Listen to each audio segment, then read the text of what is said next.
man kung tumawag sa telepono.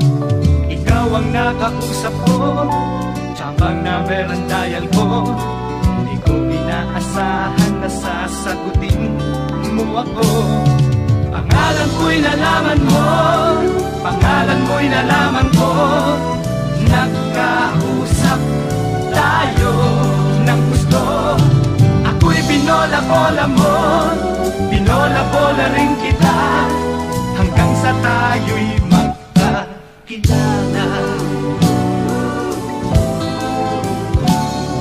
At nang isang araw, ako'y tumawag na muli. Ngunit hindi ikaw ang nakausap ko. Di ko nakuhang ngumiti, pagkat ang tawag ko'y sawi. Bakit ako'y nasasaktan ng ganito? Ano ka ba sa buhay ko? Nasasabik ako sa'yo, na makita ang tunay na larawan mo. Kung ito'y pag-ibig na, ang tangi kong hinihiling ay masilayan at makapiling. Damdamin ko'y ibang-iba sa'yo, kapompal. Tunay nga kaya ako'y nagmamahal. Bakit di mawalay sa isip ko ang tinig ng boses mo, o pompal ko? Sino ka sa buhay ko?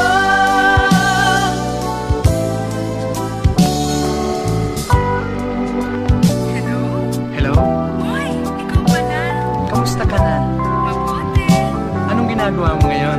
Wala, paris kami ngayon eh, magsha-shopping. Sayang, gustong-gusto pa naman kitang kausap ngayon. Di bale, next time na lang. Oo, next time na lang. O sige ha. O sige. Goodbye. Bye. Ano ka ba sa buhay ko? Nasasabik ako sa'yo, na makita ang tunay na larawan mo. Kung ito'y pag-ibig na, ang tangi kong hinihiling ay masilayan at makapiling. Damdamin ko'y ibang-iba sa'yo, kapompal. Tunay nga kaya